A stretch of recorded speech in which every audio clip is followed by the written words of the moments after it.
The Royals dropped a game, got walked off in Milwaukee, lost the series. We'll talk about that. We got takeaways from the first 6 games of the season, what's gone right, what's gone wrong, and then we'll preview the series coming up against the Baltimore Orioles. All that coming at you on a live edition of One Royal Way.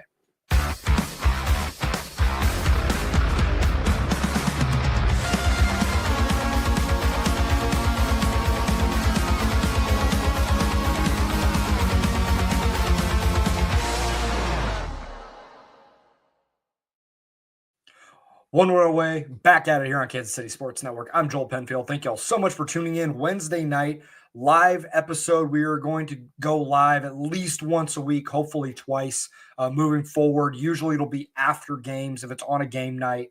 If not, it'll probably be around 8:30 Central if the Royals don't play, if it happens to be an off day. But I appreciate everybody hanging out. If you're watching this on YouTube, be sure to hit that like button and subscribe if you haven't already. And be sure to subscribe over on the audio platforms as well. And turn on notification bells for everything. And if you hit the notification thing on YouTube, you'll know when we go live. So you know when these are going to go up and when we're going to go and start talking about everything. So only one game to really talk about, and then we'll do some storyline type of things through 6 games. Everything that's gone on so far this season. We are dealing in small samples, so I'm just getting that disclaimer out of the way, and we'll move on from there. And then we'll talk a little bit about the series with the Baltimore Orioles. And maybe if we have a little bit of time at the end, I'll do a little bit of minor league. The rosters were announced today. AAA has already started, but AA, High A, and Low A had their rosters announced, and we'll talk about some key names and guys to watch. If you want to go back and learn a little more deep dive on the minor league stuff, be sure to go check out the episode I did with Jared Perkins a couple weeks ago for a little more long form on the minor league side. This show, as always, brought to you by Emprise Bank, our partners in Possible, member FDIC. We appreciate their support of this podcast and everything we do here at Kansas City Sports Network. So today's game, the Royals lose 3-2 in 11 innings. It probably had no business going to 11 innings. The Royals offense didn't do anything. Freddie Peralta was fantastic. We'll talk about that here in a little bit. I do want to start with Cole Ragans. He was solid. I will give him that. Outside of really the awful middle changeup that he threw to Jackson Chourio, he was pretty dialed in after that. 10 strikeouts in 5 innings. Only walked 1, scattered 4 hits, really didn't have a ton of damage outside of that. Nothing else really threatened. It was good to see him kind of bounce back. He battled some command stuff in that first game against Cleveland. It wasn't as bad today. The fastball was really working for him. He didn't have a ton of confidence in the breakers. He didn't throw a ton of sliders. He didn't throw the cutter hardly at all. He still went back to the changeup, but not very often. It was a very fastball-heavy day. That was just what he had working for him, and he was getting so many swings and misses and so many ugly swings on it that I can't blame him for that. He worked with what he had and still managed to get into the 5th. Now, that's also the double-edged sword of this. He went into the 5th. He only got to the 5th inning because his pitch count got up into the upper 90s. It's another pitch efficiency thing, and as much as I love Cole Ragans, he's not always the most efficient pitcher in the world. I don't think he necessarily chases strikeouts, but he tries to get guys and attack with his fastball. Leads to a lot of foul balls, long counts. That happened again today. It happened against Cleveland. It's just something that he has to continue to tighten up as this season goes on. We need him to get 6 innings, 7 innings a night. Not every night, but he can't go 5. It happened. He got into the 6th against Cleveland, but he didn't finish the inning, so it was 5+, 5 true here. And then you go to the bullpen, and they nearly had to empty it out because of the way the game went. Harvey threw an inning. Zerpa went 1/3. Ursig goes 2/3. Schreiber, Lynch, Estevez, and Long all for 1 inning. It's going to tax the bullpen. Part of why you love having the rotation that you do is because they're going to go deep into games. And part of why the rotation was so good last year was because they were able to save the bullpen 3 out of 5 nights for the most part. Ragans has to find a way to go deeper into games, but he was so good today. Like, it's really hard I'm picking nits here. Like, he still was a very good starter, and he had a much better start today than he did against Cleveland. But we need more than 5 innings out of Cole Reagans, but 10 strikeouts, only give up the 1 run in the first. Still, you take it, especially early on in the season.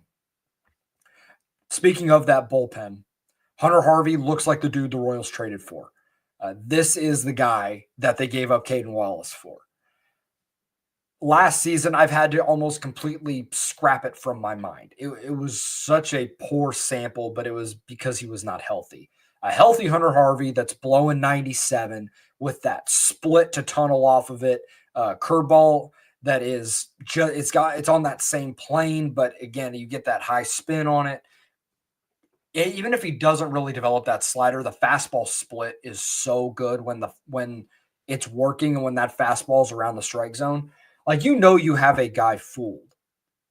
I think it was Reese Hoskins, if I'm remembering that part of the game correctly, where he throws him a couple fastballs, split, and you have a guy fooled when 97 right down the chute, just locks a guy up. And that's what Hunter Harvey did. It was another quick, efficient inning, just like he's done every inning so far this season, only 3 outings, but they've been 3 high-level outings, and it shows it's continued to trust that guy. I'll talk about Angel Serpa in a little more detail as we get into the middle of this episode. So I'll go to Lucas Ursig. And again, it's exactly what the Royals want from him. They are going to go to him when the biggest outs of the game are required. That may not be the 9th inning. In this game, it was the 7th. It was when they needed him most, with a couple on, runners in scoring position, 1 out in a 1-1 game, that you could tell the offense wasn't going to get, they were going to have to continue to throw up zeros to keep the Royals in this game because Freddie Peralta was throwing so well on the other side. And Ursig gets the ground ball. Karma, the contact play, gets clear or gets Milwaukee there, and then he strikes out the pinch hitter Christian Yelich, 99 top of the zone after Yelich spoiled a couple of pitches. That's why having a relief ace is so valuable. And it goes back to Carlos Estevez as well, having a guy that can handle those 9th innings. You're not pigeonholed into just having Ursig be your closer. He can be if they need him to. But he is just as, if not more valuable in this type of role than just being a 9th inning guy. And there's nothing wrong with that. If he was that, he would close out games for probably 20, 25 teams in the big leagues. And that may be maybe overselling it a little. My point is, he'd be a closer in the big leagues if it weren't for having a Carlos Estevez or a Hunter Harvey, or if he wasn't as successful as he is being a fireman type guy. Game's tied in the 9th. You had already burned Ursig, and you had already burned Hunter Harvey. I wondered if maybe they would go to Estevez in the 9th, game tied or not, and just keep it there. They go to Daniel Lynch. And he's got this long scoreless inning streak. They've really tried to keep him in multi-inning type role. And he went out there for 1 inning, and he looked really good. In a highest of high leverage situations, high game, 9th inning, even if it wasn't in the middle of the order, like that's a big situation for a guy that is still fairly new to the reliever thing and pitching in those types of situations. He didn't really have those types of games last season when he moved to the bullpen at the end of the year, and he looked natural there. It seems like he's really embraced it, and if he can continue to do things like that, it adds another arm that can handle some high leverage, and you're not so heavily relying on Harvey, Estevez, Ursig to handle all of those innings. Being able to, widen that out a little bit, give some more guys some opportunities so you don't have to burn Ursig on, 3 days in a row, whatever it is. And then to Carlos Estevez, I'll just to name guys off specifically. He got into it was a weird situation. He's in the 10th. You already have the runner that starts on second base, and gets a little weird. There's a bunt, a walk, and then they call a balk. There's runners on first and second. After a walk, they move runners to second and third. He has bases, and then eventually it's bases loaded, nobody out. In a situation where, for the most part, the game is over at that point. And I saw that kind of being the sentiment. I kind of had that thought in the back of my head, like, man, That's brutal.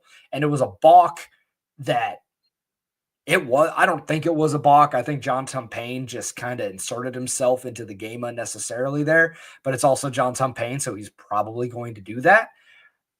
And you could tell Estevez was shaken by it. He was like, I don't know what I did. They said he turned his shoulder. I don't think he did. Whatever. They talked about it on the broadcast. It is what it is. Salvi walks over, gets him right, calms him down, and then he gets out of it. Goes line out, strike out, pop out, and gets the game to the 11th. It was a very ball don't lie type of moment. But how often have we seen that situation just, all right, ground ball through the middle, game's over, and that's that. They're able to extend it for another inning. Bryce Terang lays down a great bunt with Sam Long on the mound. It was you couldn't have placed it any better. You felt like that was probably going to happen after the Royals didn't score in the 11th, but on the whole, I thought the bullpen did their job. They kept the Royals in the game. Reagan's only gives you 5, and you're asked to keep throwing zeros because the offense isn't going to get it done today. They manned the post and they did their job, and they deserve credit for that. There's not a lot to talk about offensively, just like yesterday. Freddie Peralta was awesome. He is one of my favorite starting pitchers to watch in baseball. When he's on, he's got some of the nastiest stuff in baseball. He's on that extreme third base side of the rubber. Nothing is straight. Everything's moving. The slider is ridiculous when he's on. He hides the ball so well. Like he is a top level arm in the big leagues, and he showed why. There are not many lineups with the way his stuff was playing. There aren't many lineups in the big leagues that would have performed well against him today. The Royals just they were punchless. Like there wasn't a lot there. There were not a lot of good at bats. Michael Massey had the best at bats of the day. Bobby drove a ball pretty well, but outside of that, I mean, they didn't have a base runner from the 2nd until the 9th when India got on. That was it. So this is a team that is they have to find ways to get this offense rolling when it's, not everything is perfect, and not when you can jump a starter early in the first and you get that confidence. Like, they have to find ways. And we'll talk about that more, but it was certainly not a good sign. Like, it was another game. Like yesterday, getting shut out by a nondescript starter who I had never heard of until the game started, and then you turn it right around and their ace just shoves it. Not a great start. And the Royals are 2-4. Now the good news is the rest of the AL Central is all 2-4. So there's not a lot to speak of. Like they're not out of it by any means. There's still 156 more of these things. We just need to see the offense continue to get better, and they need to improve. And they need to improve in a lot of areas. We'll talk about that on the other side of this break. We'll go right after this and talk about the first 6 games of the season. Looking for tickets for your next event? Tickets for Less is your #1 source. Save big on every purchase when you use promo code KCSN at ticketsforless.com. Success in real estate takes more than vision. It takes the right financial partner. When someone takes something rundown and turns it into something great, that's called a comeback story, like Brain Group. They take distressed properties here in KC, completely rework them, and then turn them into valuable real estate. But that kind of work needs the right bank behind it. Enter Emprise Bank. They're not about cookie-cutter loans. They saw Brain Group's vision, backed them, and now they're making big moves in Kansas City real estate. Talk about your partner in possible. Emprise doesn't do one-size-fits-all financing. They invest in potential and back growth. Visit emprisebank.com/KC to learn more. Emprise Bank, member FDIC, equal housing lender. Are you ready to win real money this March? Struggling to choose which team will pull off an upset? Forget about the teams. All you need to focus on are player stats to rack up big cash prizes with DraftKings Pick 6. And when it comes to the massive payouts, DraftKings dunks over all the competition. Pick 6 is available in most states, including Missouri, California, Texas, Georgia, and more. Track your picks for a shot to win huge cash prizes. It's as simple as that. All you have to do is pick which players you think will score, rebound, get assists, and fill up the stat sheet, and you can win. It's that easy. So turn your college basketball knowledge into cash today. New players get $50 in Pick 6 credits instantly with just a $5 entry. So download the DraftKings Pick 6 app now and use code KCSN. That's code KCSN for new customers to play $5 and get $50 in Pick 6 credits. Better payouts, bigger wins, only with Pick 6 from DraftKings. The crown is yours. Gambling problem? Call 1-800-GAMBLER. Help is available for problem gambling. Call 888-789-7777 or visit ccpg.org in Connecticut. Must be 18 plus. Age and eligibility restrictions vary by jurisdiction. Pick 6 not available everywhere, including New York and Ontario. Void where prohibited, 1 per new customer. Bonus awarded as non-withdrawable Pick 6 credits that expire in 14 days. Limited time offer. See terms at pick6.draftkings.com/promo. If you are subscribed or if you are not subscribed and you are watching this right now, whether live or after the fact, please be sure to hit that subscribe button, and please be sure to subscribe on the audio platforms as well. I would appreciate this support. Like I mentioned on the last episode, let's try and get to 700 subscribers before the end of April. You're going to get 3 episodes a week all month, so plenty of opportunity to subscribe if you have not already. We're 6 games in. It's really hard to make a lot of sweeping takeaways, because there's still so much baseball left, and baseball is a sport that you do need bigger samples to really make a lot of assessments. It's why I haven't talked about a lot of batting averages, a lot of ERAs and stuff, because it changes so drastically early in the year because there's just not a lot of at-bats or innings to go off of. I'll talk a little bit about that tonight, but understand it's still 6 games worth. It's not a lot. But I do want to talk about some good and some bad. I understand people are down right now. They're 2-4, really haven't played that great, even in the wins, outside of the win on Monday. But when they won on Saturday, it still felt like they left meat on the bone. They had opportunities to win this game today, despite not playing well, and they didn't do that. So I get it, but we also need to understand the Royals started last year 2-4, and they got walked off around this in a very similar situation. Last year before coming back home. David Lesky mentioned that they went 2-4 and then they came back and won 7 in a row. We'll see what happens, but I still believe that over the course of 162 games, that this team is going to be successful and they're going to find a way back into the playoffs. The biggest thing that to me has stood out is how much the improved bullpen has made a difference. And I know it hasn't been perfect. Schreiber had a couple of clunkers. Stratton did long, on opening day. But when you look at the guys that they are relying on, that has been the difference with Hunter Harvey, Carlos Estevez, Lucas Ursig. Daniel Lynch is getting into that role. Those guys are producing, and those guys have been fantastic, and they've been able to either keep the Royals in games or lock down games to show, hey, this is why we invested in these guys. It's why we traded for Hunter Harvey and Lucas Ursig. It's why we signed Carlos Estevez to an $11 million a year deal. It's why we're giving Daniel Lynch this chance. Those 4 guys, for sure, I think I'm not necessarily going to throw Daniel Lynch in the leverage reliever conversation yet, but today he showed he could handle it. I just want to see it a couple more times before I even really entertain it long term. The one name that I was really high on coming into the year, I mentioned him a whole bunch because I thought last year he really turned a corner at the end of the year, was Angel Serpa. And he has not been sharp at all to begin this season. And I cannot figure him out. A guy with his type of stuff that is upper 90s with arm side run. It's nasty. It's a compact delivery, kind of deceptive, hard to pick up, a slider with a big speed differential. He's moving the ball all over the place. And it's incredibly hittable, or he's incredibly wild. And it was that way for, he started out the year pretty well, and then he just unraveled for a couple of months, and then he goes down to Omaha for a couple of weeks, comes back up, and looked like a brand new pitcher. Like he just needed that reset. And he was great in August and September, and he was good. He was solid for this team in the playoffs. And I thought, okay, this could be who he is. And postseason success, end of season success, not always indicative that it's going to carry over, but I thought for him it might, because he had reshaped his slider. He had really was letting the fastball eat into the upper 90s, 98, 99.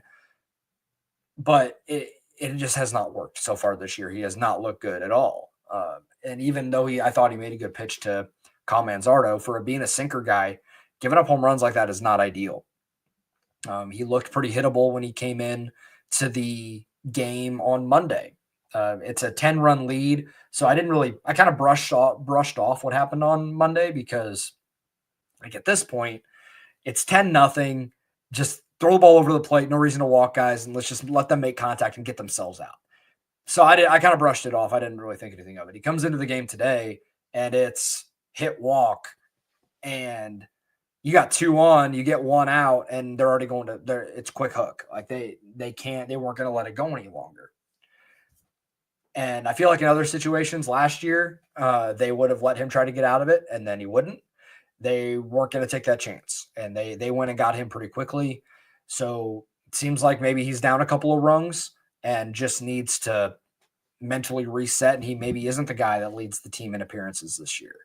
I want to verify here if he has options. I'm not calling for that, but if they need to make a move, maybe that's a guy that they do. And I want to take a look at that really quick before I make anything definitive.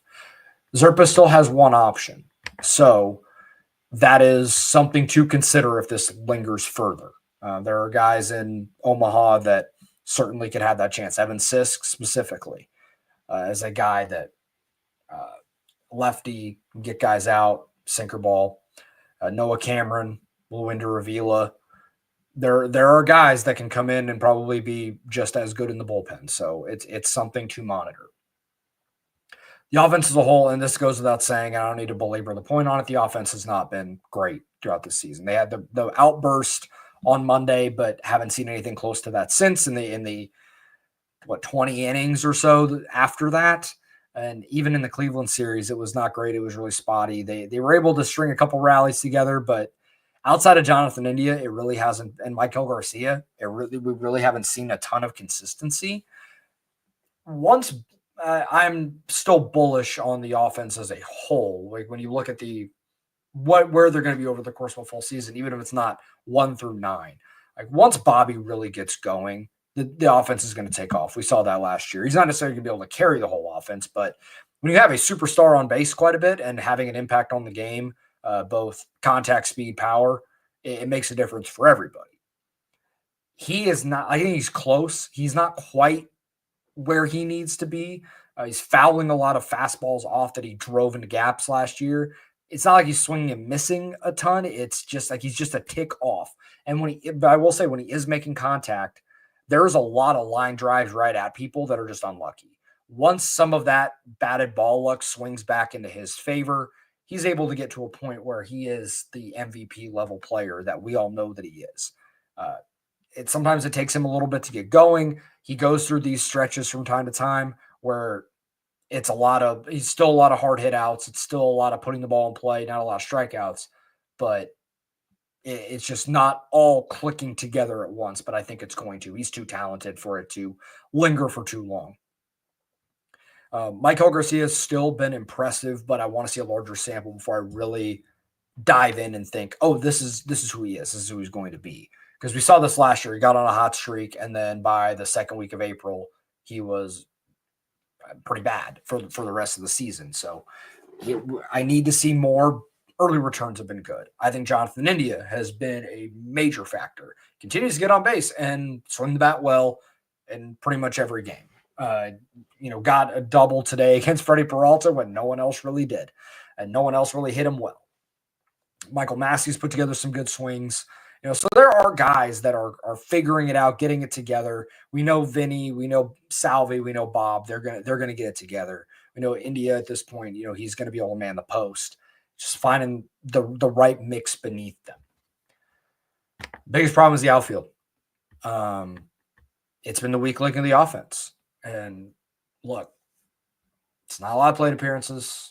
I don't even have at-bat numbers here with what I'm looking at, but I'll just read the slash lines and it'll tell the story. Hunter Renfroe in 17 plate appearances.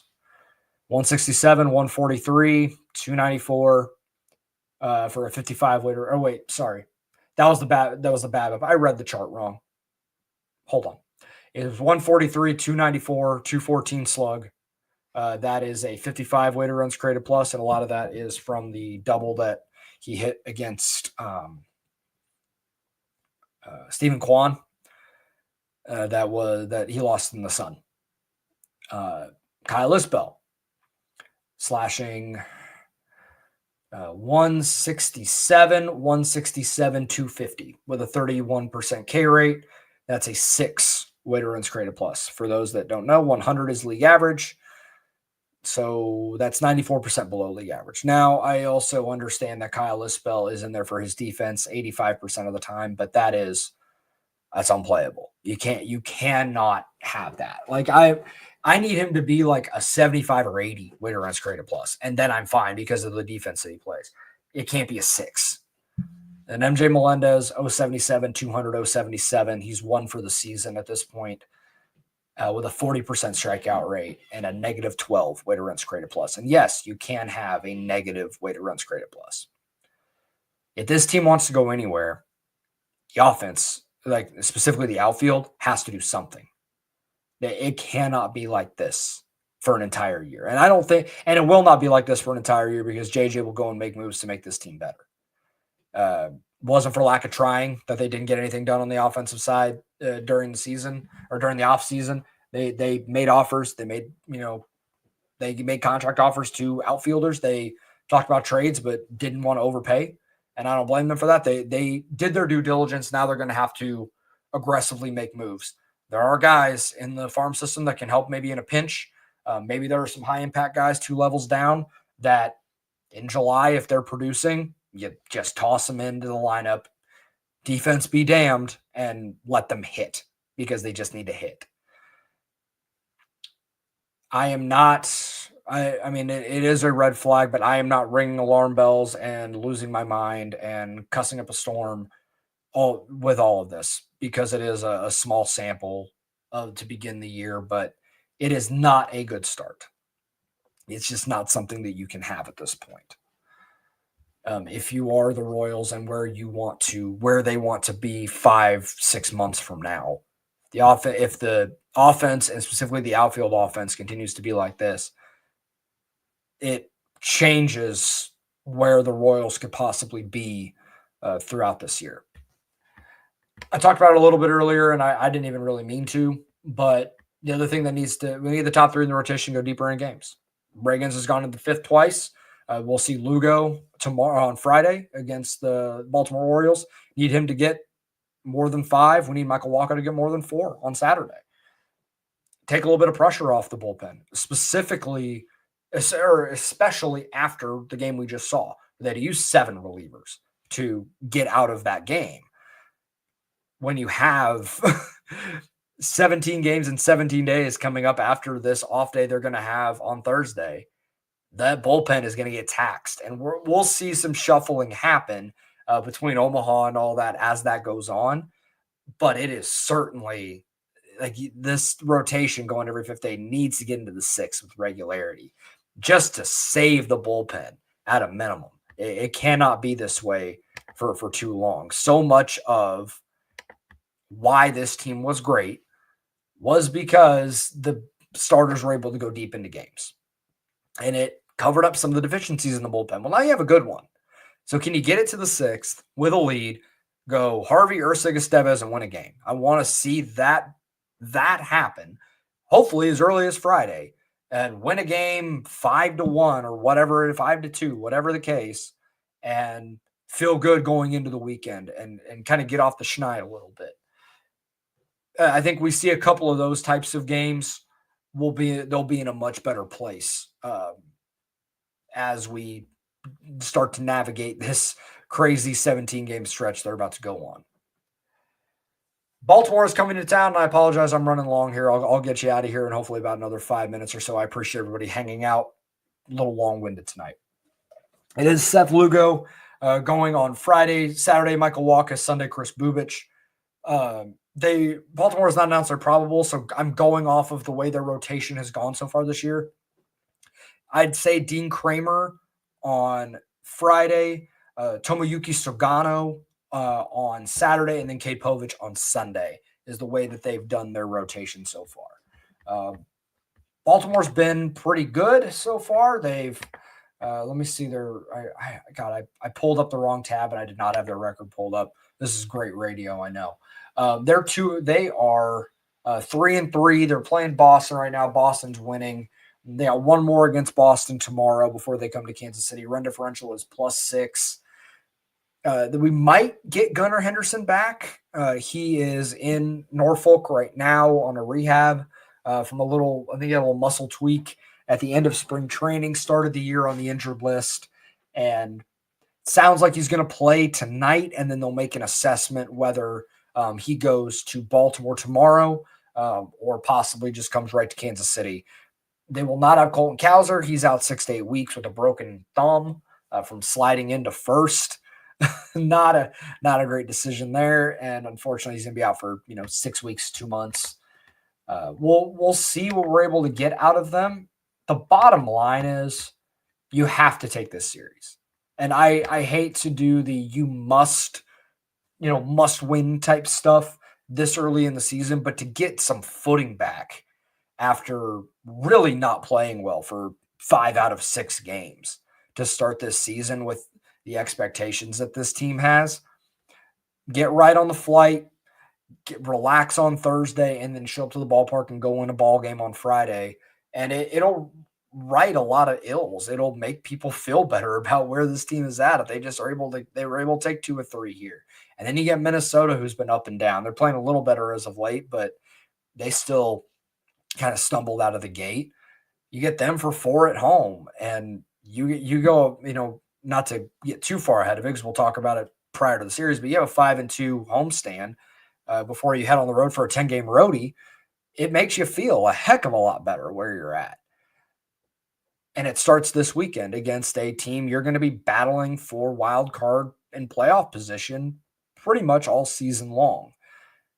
They dominated you last year until the wild card round. But in the regular season, they took, I think they took 2 of 3 each time. So what this team needs, or no, actually the Royals, I think they ended up splitting when Baltimore came back. I apologize. If someone's able to look that up really quick for me, I would appreciate it. But I'm pretty sure it was like a split and a 2 of 3 in Baltimore. Regardless, these games are important. Even if they're not divisional games, these games in the AL against teams that are presumed playoff teams, presumed, teams that are you're going to be vying for those and jockeying for position with all year long. You got to find a way to win these. I think they're going to be able to. I'm still confident in this team, the makeup of this team. They went through stretches like this last season and came out of them on the other side better for it and didn't let them linger. But they have to do it early on this season, just like they did last year, to be able to right the ship and move on. Toast game. I'm going to go ahead and toast game. I'll go with Carlos Estevez, actually. I know that the Royals didn't end up winning this game, but the mental makeup to be able to get out of a bases loaded, nobody out jam in the 10th inning of a game, that's massive, and continues to breed that confidence for why they went ahead and signed him. So I still believe, and he's only going to get better too as that fastball continues to increase. He was up to 96 today. So that fastball continues to go.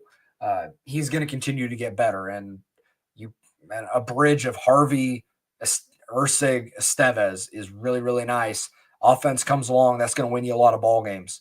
So I want to see that continue, and we'll go from there. So cheers to Carlos Estevez. The toast game brought to you by Holiday Distillery, as always.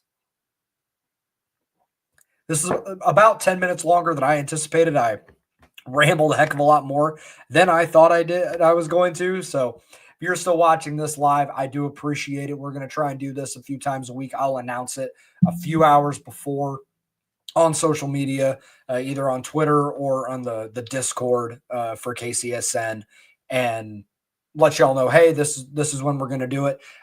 I'm going to shoot for 8:30 Central every time. If it's plus or minus that, I'll be sure to let you guys know. But I do appreciate everybody listening to this. Be sure to like and subscribe. Again, I'm just going to keep hammering that, and then be sure to do it on the audio platforms as well. We will talk on Monday after the series against the Baltimore Orioles, and hopefully we'll talk about a few more wins and the Royals start to right the ship early on here. Thank you all so much. Cheers. Have a great rest of your night.